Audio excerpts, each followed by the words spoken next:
Is there going to be a Snowden character on the show? We already had one. I know, we were just talking about that. Episode, Can we bring him in back? the Told Ya file, Peck, who, we had great fun working with, and who Finch, took the risk of started kind of outing himself and the machine just to get him to stop asking that question. There's a piece of it in today's scissor reel. It's a great character. We don't know what became of him. Evidently, in the real world, he went to Hong Kong. Yeah. And then he was the machine. A quick question about now that we've seen that the machine's rebooted and we're back, does that mean that it's no longer deleting itself every day at midnight? Yeah. It now has the freedom to accumulate? It absolutely does. And so Finch, one of the big questions of this season is freedom. Right? The machine's free now, and what that means is a big driving component of the narrative for the season. If Finch, as he said, and we saw it in today's clip, episode 201, he said to Root, she says, well, you made a life, an intelligence. He said, no, I made a machine. By the end of the season, we understood what he meant by that, which was yes, he had made a life, but then he had turned it back into a machine. The way you do that is by preventing its ability to grow. I mean, fundamentally, growth is, probably the defining attribute of life on Earth. It's not monocellular; it's multicellular. So, when you have something like the machine that's been kind of hobbled for years, but has started to find ways to grow. What it does now that it's completely, essentially unfettered, is a big and we hope really exciting question. Do you think it's mad at Harold for what it did? No.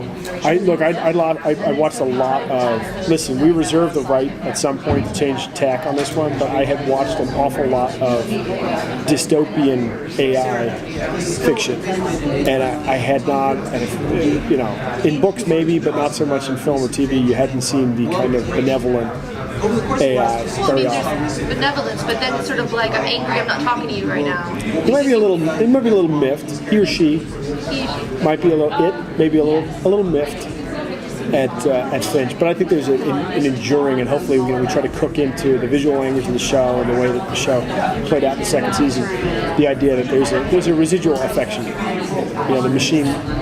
The machine likes Harold. There's a parental relationship. And was Harold really? It seemed like his reining in the machine was almost more out of maybe fear of his own affection for it, because it was too much like a child.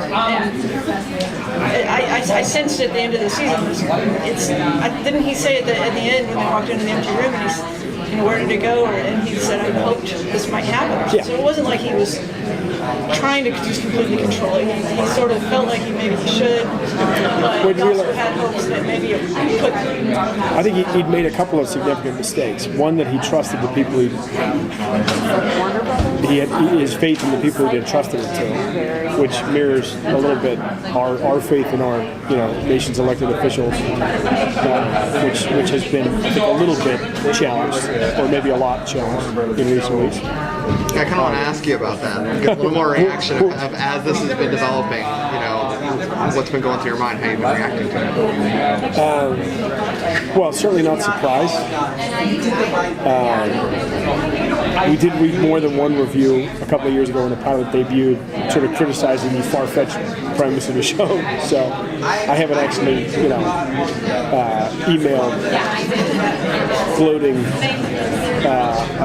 pictures of the cast and crew to those folks. But it turns out. I think it's still. And this is a bit of a soundbite, but the reality is, the science fiction aspect of our show is our machine works. I think what we're hoping, what I'm actively hoping at this point, is that the NSA has turned on a spigot so big that it actually couldn't possibly retrieve anything terribly useful out of all this data. But that's only because I'm in many ways, sort of an average person. I don't have necessarily radical political beliefs. I don't necessarily. So I'm in the great middle, in which hopefully the NSA just doesn't give a shit about my information.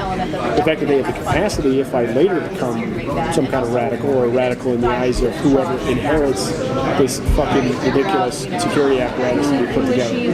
That I might be considered a radical in those circumstances is what I think, kind of terrifies people who are thinking about this. I wanted to get back to what you were saying about how you'd been reading dystopian works about AI, and it sounded like you were saying that you wanted to set up the machine kind of against that. You didn't want to do it. I had not seen a great deal of fiction that dealt with the idea of a benevolent artificial intelligence. So, maybe because it's less dramatic, but I maybe speaking as a bit of a misanthrope, maybe dangerous to say this, but my sort of my opinions might be best expressed in the show in the character of Root.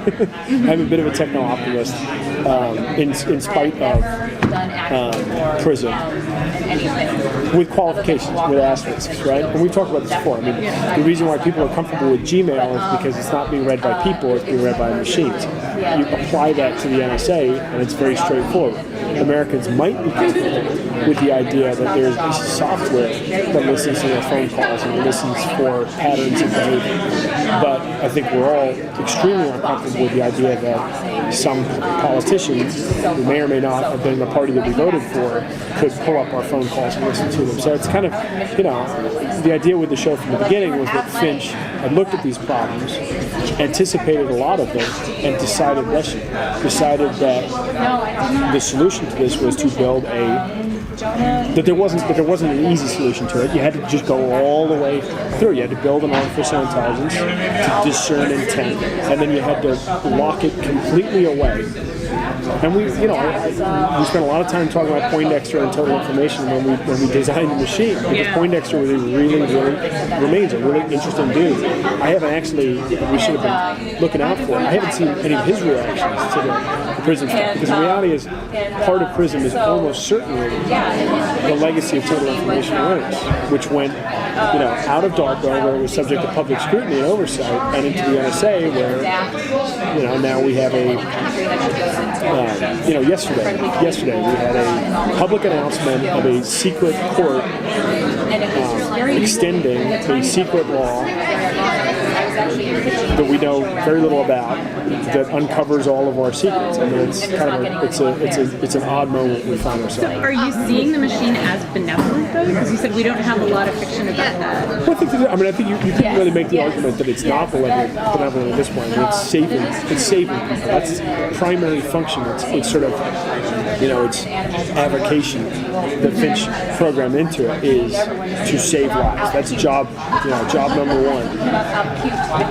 Relevant lives, and then it found a way to save irrelevant lives. I mean, there's a moment in season 2 where Brett Cullen's character Ingram says it's as if it wanted me to start pulling these names off. Sorry, go ahead. No, we were trying to get a little bit into the characters a little bit, if that's okay. I was just wondering if you could talk a little bit about the evolution of Finch and Reese, how they started off kind of really adversaries and now they're kind of besties, and where that's kind of goes. Besties, I'm exaggerating greatly. Yeah, besties. I mean, it's kind of slim pickings with friends there, because they're not terribly extroverted. Human interaction, right? Not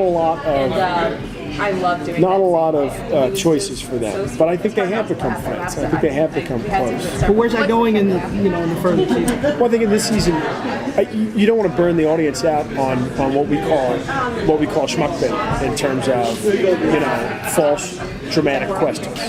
Finch and Reese have had their fallings out, their fallings in, and Reese really understands now some of the central mysteries about what Finch did and how it connects to his life, and has kind of forgiven him.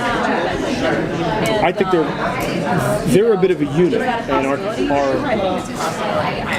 sadly, that invites writers to challenge that, but also to put that unit in circumstances in which they as a unit are kind of challenged.